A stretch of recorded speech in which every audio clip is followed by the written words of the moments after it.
Good morning विद्यार्थी मित्र हो. मागील 2 तासापासून आपण गाव पातळीवरील बेरोजगारीची स्वरूप, कारणे आणि रोजगाराच्या संधीचा अभ्यास करण्यासाठी मुलाखत अनुसूची कशी भरून घ्यावयाची याबाबत माहिती पाहत होतो.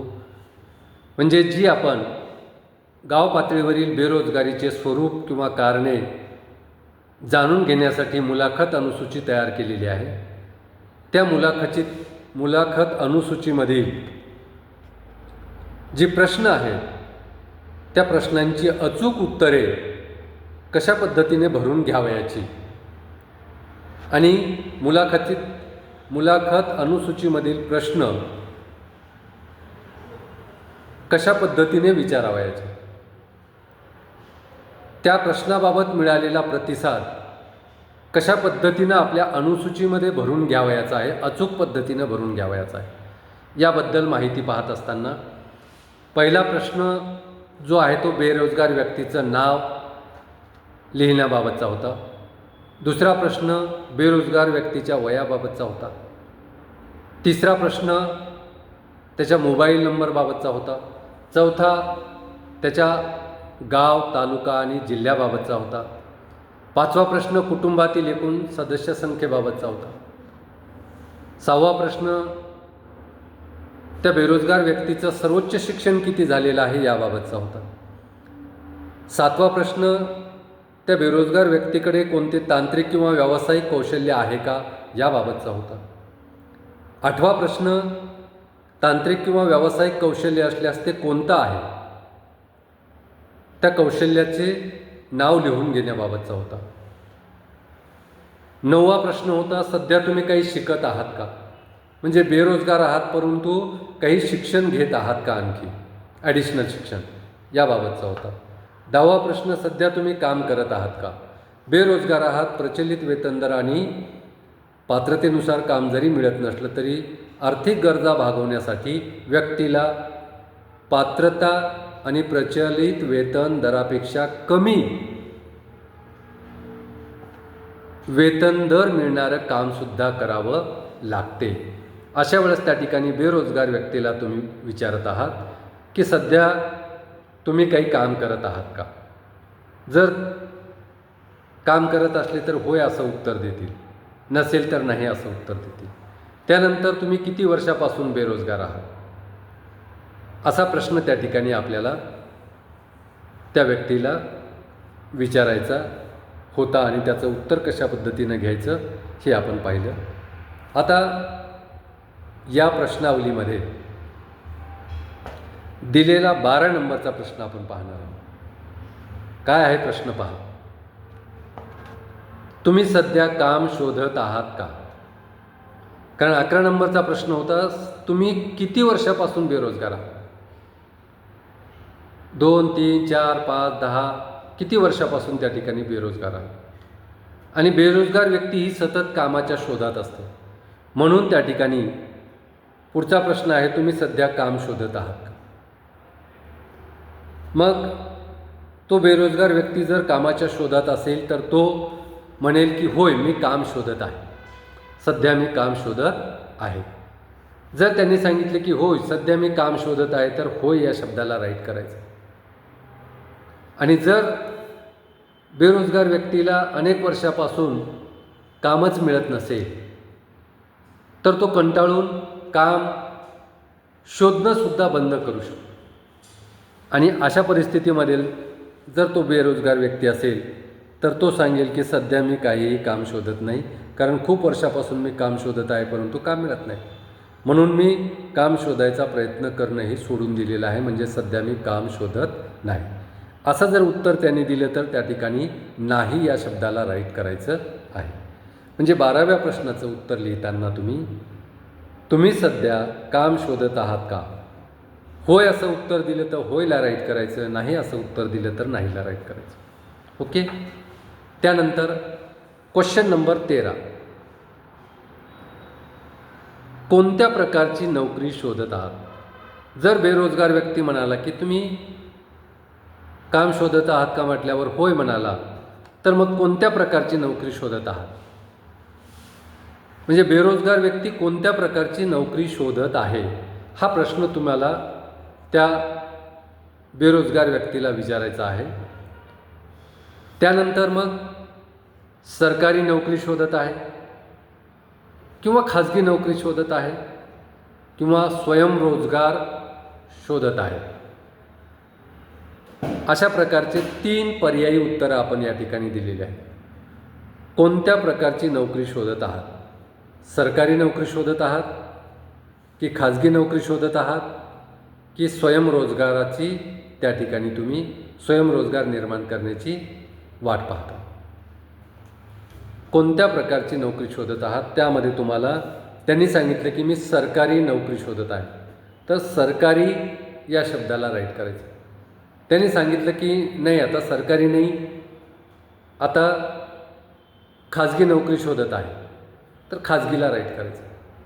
आणि त्यांनी सांगितलं की मी आता नोकरी शोधत नाही, तर मी आता स्वयंरोजगार करण्याचा प्रयत्न करीत आहे, तर स्वयंरोजगार या शब्दाला त्या ठिकाणी राईट करावयाचं आहे. अशा पद्धतीनं 13व्या प्रश्नाचं उत्तर तुम्हाला 3 पैकी 1 उत्तर टिक करावयाचं आहे, राईट करावयाचं. ओके. या अनुसूचीमधला 14वा प्रश्न आहे, तुम्हाला नोकरी न मिळण्याचे मुख्य कारण कोणते? तुम्ही आत्तापर्यंत बेरोजगार आहात. अनेक वेळा तर शिक्षण पूर्ण होण्याच्या आधी नोकरी लागते. अनेक लोकांना शिक्षण संपत आलं असताना शेवटच्या 6 महिन्यात किंवा शेवटच्या वर्षामध्ये त्या ठिकाणी नोकरी मिळते. हे प्रामुख्याने व्यावसायिक कौशल्याचं किंवा तांत्रिक शिक्षण घेणाऱ्या विद्यार्थ्यांना त्याचं शिक्षण पूर्ण होण्याच्या अगोदरच त्या ठिकाणी नोकरी मिळत असते, असं आपण पाहिलेलं आहे. आणि व्यावसायिक शिक्षण नसेल, तांत्रिक शिक्षण नसेल, तर शिक्षण पूर्ण झाल्यावर सुद्धा अनेक वर्ष त्या व्यक्तीला बेरोजगार राहावं लागतं. मग अशा वेळेस त्या ठिकाणी तो व्यक्ती अनेक वर्षापासून बेरोजगार राहतो. त्यामुळे तुमचा 14वा प्रश्न आहे, तुम्हाला नोकरी न मिळण्याचे मुख्य कारण कोणते? तुम्हाला आत्तापर्यंत नोकरी मिळाली नाही. उदाहरणार्थ त्याला 4 वर्षापासून नोकरी मिळाली, त्याला 5 वर्षापासून, 6 वर्षापासून, 7 वर्षापासून, 10 वर्षापासून त्याला नोकरी मिळाली नाही. असे बेरोजगार या ठिकाणी मोठ्या प्रमाणावर अर्थव्यवस्थेमध्ये आहेत. मग तुम्हाला नोकरी न मिळण्याचं मुख्य कारण कोणतं? मग त्याला आपण 3 पर्याय पुन्हा दिलेले आहेत, संभाव्य उत्तरं. शिक्षणाचा अभाव, की मला शिक्षण नसल्यामुळे मला नोकरी मिळत नाही, असं एक शक्यता आहे. म्हणून आपण शिक्षणाचा अभाव हा पहिला पर्याय दिला आहे.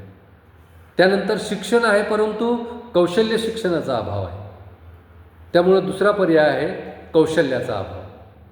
आणि तिसरा पर्याय आहे रोजगाराच्या संधीचा अभाव, रोजगार संधीचा अभाव. पहा, शिक्षण नसल्यामुळे सुद्धा अनेक लोकांना काम बाजारपेठेमध्ये किंवा अर्थव्यवस्थेमध्ये काम उपलब्ध असते, परंतु शिक्षण नसल्यामुळे त्याला नोकरी कोणी देत नाही. अशा वेळेस त्या ठिकाणी शिक्षणाचा अभाव असेल तर पहिल्या पर्यायाला राईट करायचं. कौशल्याचा अभाव म्हणजे शिक्षण आहे परंतु व्यावसायिक कौशल्य, तांत्रिक कौशल्याचा अभाव आहे, म्हणून मला त्या ठिकाणी नोकरी मिळत नाही. शिक्षण तर भरपूर घेतले परंतु व्यावसायिक किंवा तांत्रिक शिक्षण घेतलेलं नसेल तरीसुद्धा अनेक लोकांना बेरोजगार राहावं लागतं.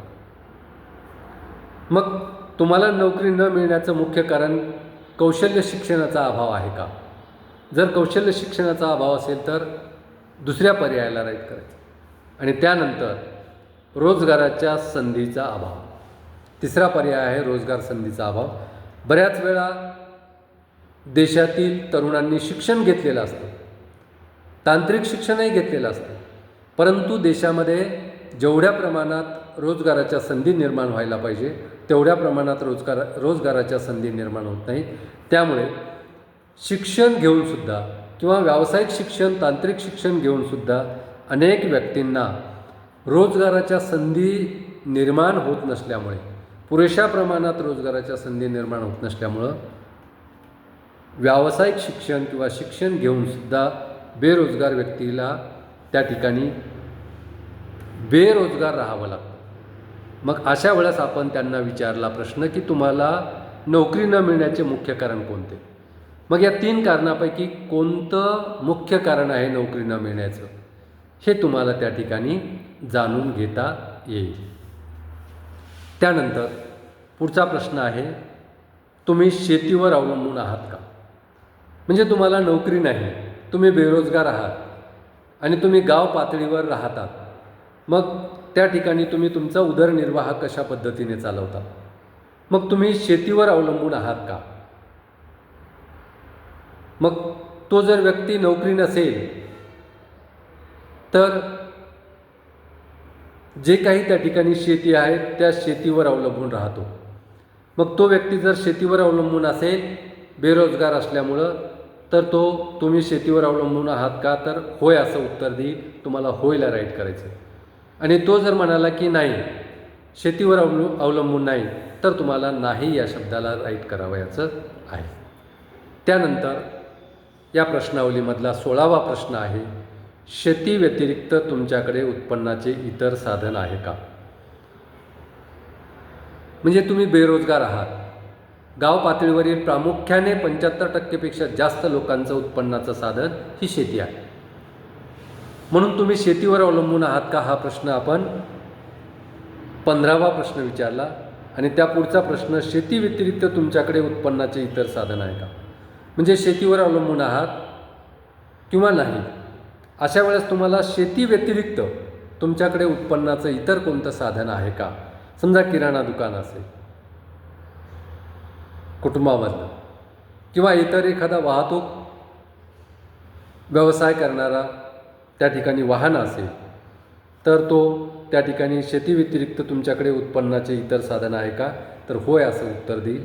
मग त्यावेळेस होयला राईट करायचं. आणि शेती व्यतिरिक्त उत्पन्नाचं एकही साधन नसेल तर नाही असं उत्तर देईल उत्तरदाता. त्यामुळे नाही या शब्दाला टिक करायचं आहे, राईट करायचं आहे. अशा पद्धतीनं 16व्या प्रश्नाचं उत्तर तुम्हाला आपल्या अनुसूचीमध्ये, मुलाखत अनुसूचीमध्ये योग्य पद्धतीनं टिक मार्क करावयाचं आहे. तर या ठिकाणी विद्यार्थी मित्र हो आपण थांबूया. उर्वरित जे काही प्रश्न आहेत या अनुसूचीमधले ते आपण पुढच्या तासाला पाहूया. धन्यवाद.